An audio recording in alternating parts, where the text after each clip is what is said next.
Morning. कौन सा class होगा?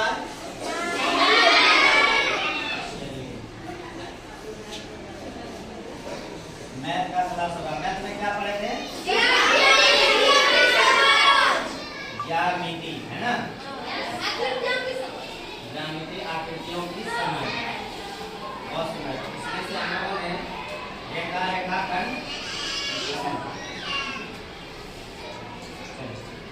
इसमें से रेखा पढ़ चुके थे, रेखाखंड पढ़ चुके थे, कोण पढ़ चुके थे, कोई दिक्कत? किरण भी पढ़ चुके थे। कल के क्लास में इतना हो चुका था। आज के क्लास में हम कोण कितने प्रकार के होते हैं और इस कोण की क्या परिभाषाएं होती है, इसके बारे में स्टडी करेंगे। ध्यान से पहले समझिएगा, तब फिर लिखना है, ठीक है ना? चलिए स्टार्ट करते हैं। सबसे पहला इंग्लिश। अब आज हम लोग टॉपिक का नाम रखते हैं कोण। क्या रखते हैं? कोण। कोण को इंग्लिश में बोलते हैं एंगल। एंगल, ठीक है? ध्यान दीजिएगा। अब कोण कई प्रकार के होते हैं, तो आपको कौन सा कोण जानना है, इस पर ध्यान दीजिएगा। सबसे पहले जानना है समकोण। क्या जानना है? समकोण। समकोण। समकोण को इंग्लिश में राइट एंगल क्या बोलते हैं? Very good. क्या बोलते हैं? Right angle. अब ध्यान दो, राइट एंगल वो होता है बेटा जो 90 डिग्री के बराबर, यानी कोई भी वैसा कोण जिसकी माप 90 डिग्री के क्या हो, इक्वल हो, बराबर हो, उसे हम क्या कहते हैं? समकोण। तो हम कह सकते हैं कि कोई भी एंगल, मान लो एंगल को हमने अभी थीटा निरूपित किया, तो थीटा का मान कितना होनी चाहिए? 90 डिग्री। तो इस कोण का नाम क्या होगा? समकोण। क्या होगा? समकोण। यानी कोई भी ऐसी कोण जिसकी माप 90 डिग्री के बराबर हो, कौन सा कोण कहलाएगा? समकोण। कंप्लीट है? समझ में आया? बच्चों बदमाशी नहीं करो, बिल्कुल यहाँ ध्यान रखो। जब 90 डिग्री बराबर होगा तो क्या बोलेंगे? समकोण। चलिए बहुत सुंदर। अब नंबर 2 है न्यून कोण। क्या है? Very good. आप देखो हुआ न्यून कोण क्या होता है? इसको हम एक्यूट एंगल बोलते हैं। एक्यूट एंगल, ध्यान दो। अब ये एक्यूट एंगल क्या होता है, अब इसको समझना है। ऐसा कोण जिनकी माप 0 डिग्री से बड़ा हो और 90 डिग्री से छोटा हो। बड़ा छोटा समझ रहे हैं ना? 0 से बड़ा, 0 से बड़ा मतलब 2 डिग्री हो, 10 डिग्री हो, 25 डिग्री हो, 50 डिग्री हो, है ना? 45 डिग्री हो, 75 डिग्री हो, लेकिन 90 डिग्री से छोटा हो। तो ध्यान दो, यदि थीटा का मान 0 से बड़ा हो और 90 डिग्री से छोटा हो, तो इस कोण को हम कहेंगे न्यून कोण। क्या बोलेंगे? न्यून कोण। समझ में आ गया? यानी थीटा का मान 0 से बड़ा होना चाहिए, 90 डिग्री से छोटा। इसे क्या बोलेंगे? इंग्लिश में याद हो गया? देखो तीसरा कोण है आपका, तीसरा कोण में आप लोग बोलिए अधिक कोण। तीसरा कोण है अधिक। अधिक कोण में किस बोलते हैं? Obtuse angle. देखो बच्चे, ऑब्ट्यूज एंगल क्या होता है? ध्यान से सुनो। देखो आया, ध्यान दो सामने।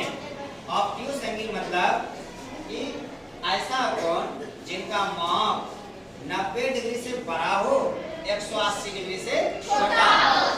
इसका मतलब हुआ 90 से बड़ा यानी 95 हो, 100 हो, 105 हो, 120 हो, 175 हो, लेकिन 180 से ज्यादा नहीं हो। समझ में आ रहा है?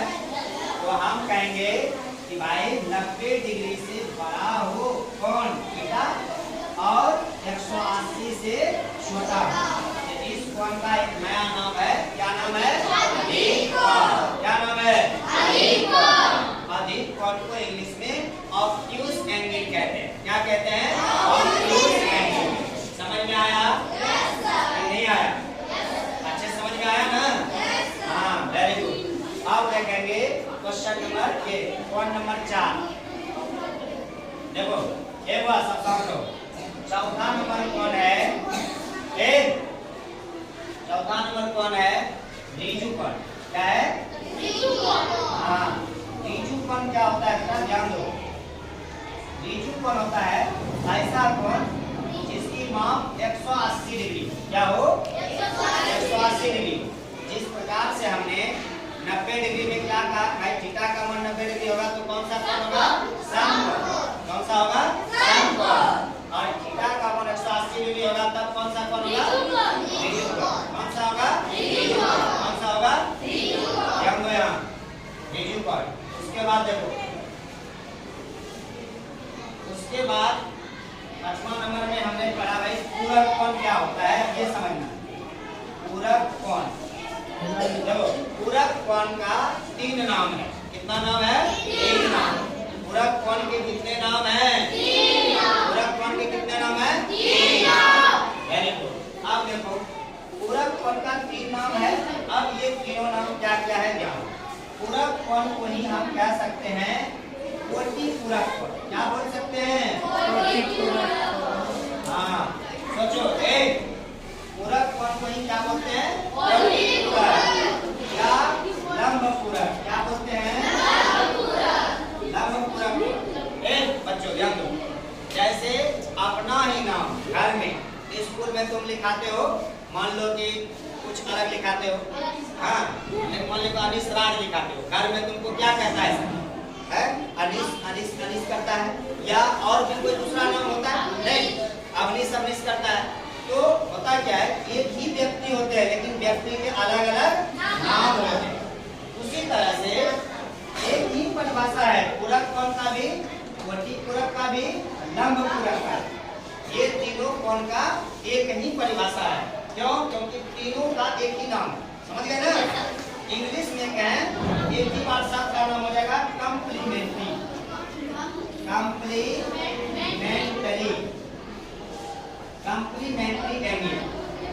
यानी बच्चों ध्यान दो, कम्प्लीमेंट्री एंगल कहने से कोटि पूरक, लंब पूरक और पूरक सब का पता चलता है। अब हमें ये समझना है कि कोटि पूरक होता क्या है, लंब पूरक होता क्या है, या पूरक होता क्या है। कोई भी ऐसा दो कोण, ठीक है, कोई भी ऐसा कोणों का युग्म जिसका मिलाने से 90 डिग्री हो जाए।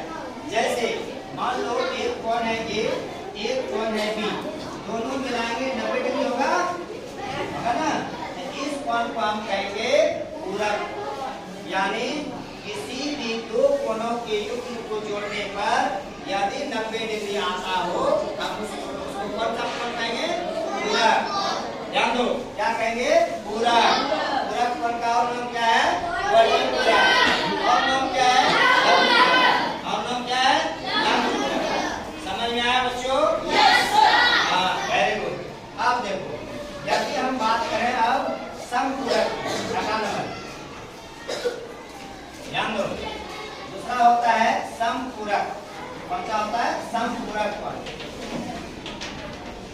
ध्यान दो, इसको बोलते हैं सप्लीमेंट्री एंगल। क्या बोलते हैं? सप्लीमेंट्री। हाँ, सप्लीमेंट्री एंगल, ठीक है। इसे क्या बोलते हैं? Supplementary angle. अब सप्लीमेंट्री एंगल क्या है? अब इसे समझना है कि कोई भी कोणों का युग्म, कोणों का ऐसा युग्म जिसको जोड़ने से कितना डिग्री हो? 180। कितना हो? 180। कितना हो?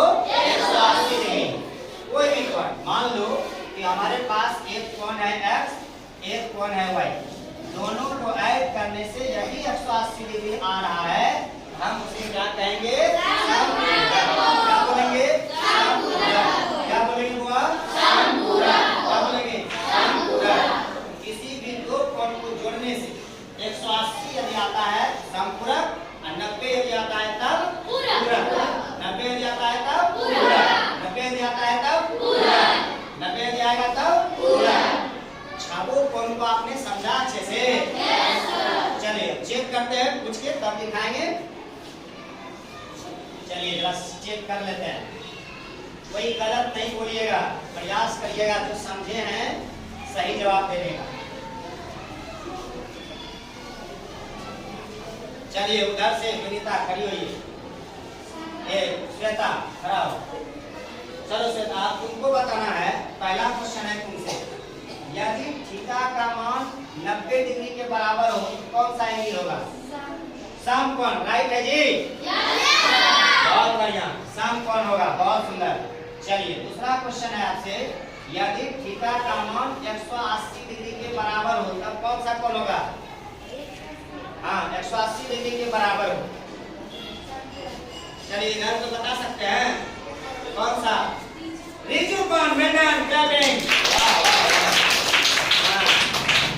यदि थीटा का मान 180 होगा तो कौन सा बोलेंगे? ऋजु कोण। कौन सा? ऋजु कोण। बहुत सुंदर। अवनीश खड़े हो जाओ। Avnish stand up. चलो अवनीश से क्वेश्चन है, तुमको बताना है अवनीश कि यदि थीटा का मान 0 से बड़ा है और 90 डिग्री से छोटा है, इसको कौन सा एंगल बोलेंगे? न्यूटन। वेलकम। बहुत सुंदर, बहुत सुंदर। चलिए अवनीश बैठ जाओ। चंदन तुम खड़ा हो। चंदन को बताना है, यदि थीटा का मान 90 डिग्री से बड़ा हो और 180 डिग्री से छोटा हो तो कौन सा एंगल बोलेंगे? पूरक कोण। गलत जवाब। बैठिए। चलो तुम बताओ। अधिक कोण। अधिक कोण बोलेंगे। सही है। देखो जब 90 डिग्री से बड़ा हो 180 से छोटा हो अधिक कोण ना। बहुत सुंदर। चलिए 5वां नंबर। चलो तुम बता दीजिए सुरुचि। 5वां नंबर तुम बताना है। तुम बताओ, यदि हम दो कोणों को जोड़े और उसका मान 90 डिग्री आए, इसका कौन सा कोण कहलाएगा? बैठ जाइए। तुम बताओ। पूरक कोण। अंजलि कुमारी बहुत बढ़िया। पूरक कोण क्या बोलेंगे? हाँ चलो अंजलि कहो। पूरक कोण का और दो नाम क्या क्या है? कोटि पूरक है और लंब पूरक। यानी कोई भी दो कोण को जोड़ेंगे तो 90 डिग्री कोण होना चाहिए। कौन सा कोण कहलाएगा? पूरक कोण। बैठ जाइए। बहुत सुंदर जवाब। चलिए उसके बाद एक एंगल और था, अच्छा था। चलिए यदि हम इस कोण का जवाब कौन देगी? चलो तुम बताओ ना। तुम्हारा नाम क्या है? साक्षी प्रिया। चलो साक्षी करियो। चलो अब ये बताओ, यदि हम दो कोणों को जोड़े और 180 डिग्री आ जाए तो कौन सा कोण कहलाएगा? कौन सा? समपूरक। कौन सा कहलाएगा? समपूरक। Well done. बैठ जाओ। तो अच्छी तरीका से समझ में आया कि नहीं आया? यस। बहुत बढ़िया। याद कर लो एक बार और फिर से रिपीट मार देते हैं। थीटा का मान 90 कौन सा? जाओ मिनट नहीं मिले काम हो रहा है। देखो थीटा का मान 90 डिग्री तब कौन? समकोण। थीटा का मान 180 डिग्री ऋजु कोण। ऋजु कोण 0 डिग्री से बड़ा थीटा और 180 से छोटा है तब कौन सा? न्यूटन। 90 से बड़ा 180 से छोटा दो कोणों को जोड़ने से 90 डिग्री आए, दो कोणों को जोड़ने से 90 डिग्री आए तब क्या कहेंगे? पूरक। दो कोणों को जोड़ने से 180 आए तब समपूरक। क्लियर? Yes sir. आज का क्लास यहीं तक। अब तुम नोट करना। हो गया?